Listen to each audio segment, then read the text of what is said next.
I was trying to get the pads out of there, but I don't want to damage them if I can. I can't even get them to pop out. They're in there stuck solid. So I'm going to go ahead and pull the whole bracket off, and we'll get them out that way. So, which is 17 millimeter. So we're going to go ahead and break those babies loose and hopefully take the whole entire piece off here. Okay, so we got the brake bracket off, the caliper bracket. See the brakes. They got some heat damage. It looks like a crack right down the center of that one. There were one pad ground down more than the other, maybe. Oh yeah, a lot more. So looks like the rotor's not so good either. It's actually pretty warped. It's actually pretty bad. Yeah, I could need to use new rotors, but that'll be another day. It's just hot. So I'm going to go ahead and put the new bracket on, which is over there. Get that installed and get the new brakes in that, and then get the rotor on there as well. Get the rotor back on. So I'm going to go get that one now. Okay, so I got the new brake caliper and assembly here. Got the new brake pads, water.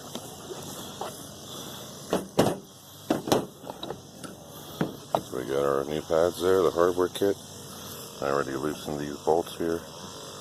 We should be able to just turn them and get this thing apart. So I can get the shoes mounted in the bracket. There we go. A lot better shape than the old one, I'll say that. Excuse me. Cold weather and change here. Winter coming. I got a snowblower video I'll be doing here shortly. A Craftsman garbage one I picked up. So I'm going to do a carb clean and just general maintenance, get it ready for winter. Oh shit. That's the problem with working on a trunk here when I slope a little bit.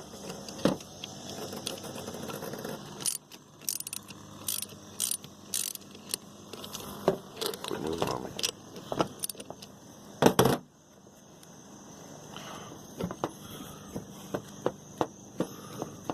There we go.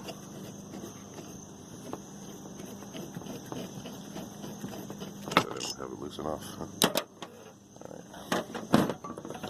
Get the bracket out now. We'll set the caliper aside for a moment here. Okay, so now we got this. I'll just give it a flip it over to see how to do our clips here. Because they're going to sit up in those grooves. So, open up our kit here.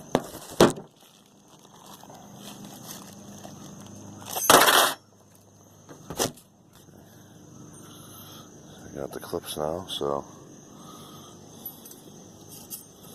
you just sit inside the groove like that.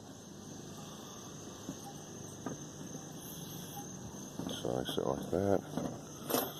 Another one here. Like that.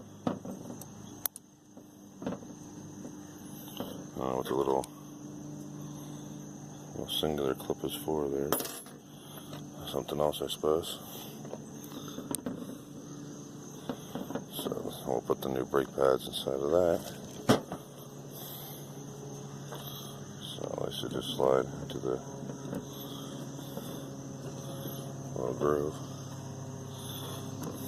I'll put it too far, just right on the edge. There we go. That one's seated real nice. Do the other one here.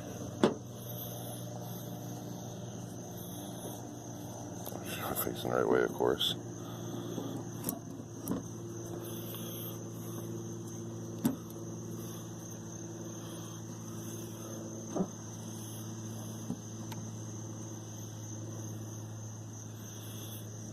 So just like that. And what we'll do is put the rotor back on, slide that over, bolt that in, then we'll come back and get the actual caliper and put that on. So let's go ahead and carry this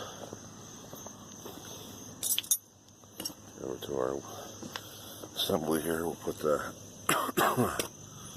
like I said, the rotor back under it is pretty bad. You can see it's scored, but explain to the customer what to do, and sometimes they do it, sometimes they don't. That is quite noticeable. Sitting on the brake fluid, that's always good. I have to wipe that off.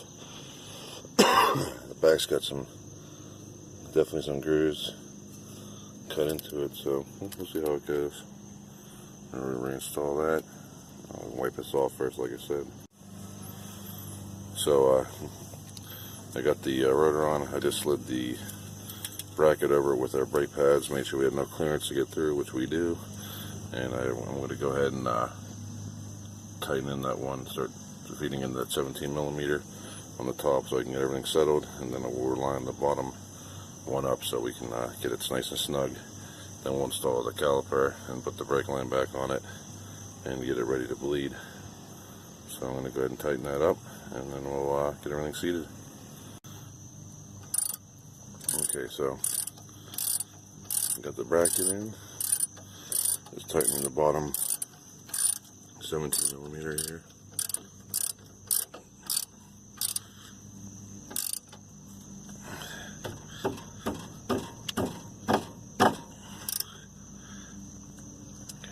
Nice and snug on that. Check the upper one. She's good. Alright, so now we got that in there. We got a good gap in there. So now we'll make sure we'll go get the new caliper.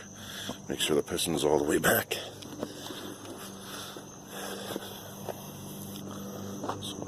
I'm not going to put those brake shoes on there because obviously the caliper, because I think that the old one wasn't bled right. So you see this one's almost full, and this one here was down to that crack in the middle. So I don't know. Either way, 170,000 miles, you can use a few dollars in new parts. So there's our caliper. Piston's back all the way, so we should be good with that. I already loosened the bleeder screw and the new brake line bolt we're going to leave in there and use that with the new one. So I got the bolts for that. I'll put some anti-seize on those for the new caliper. So I'm going to take this bolt out while I'm here.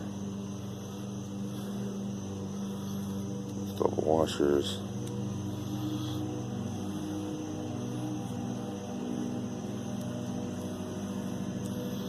Long ass one. Oops. Okay, there we go. I fell, but that's fine.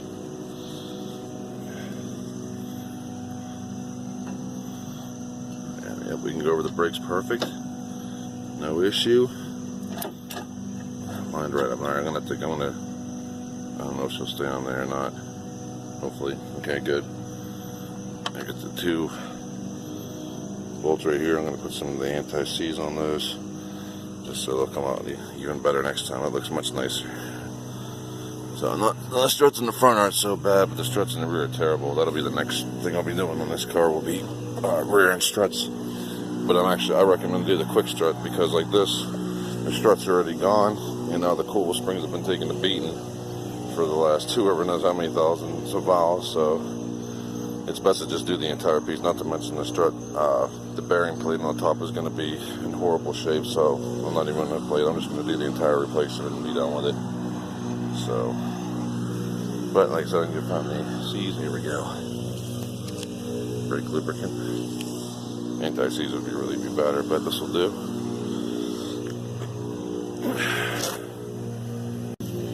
Okay, so we got them greased up, got them in there.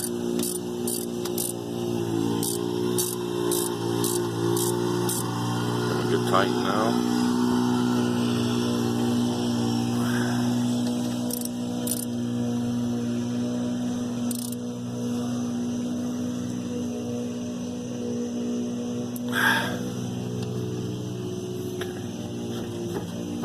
Yeah, they look good. Nice and snug. Everything's looking pretty sweet. Good there. The line, remember this side was going in.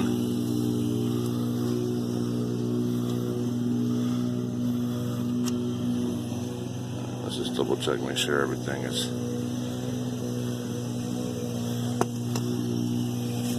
one thing I noticed right at the bow. Don't tell me this is the. Okay, so we got it all reassembled, bolts tightened, washers are in there, bleeder valves loose so we can bleed it. And now on to the other side.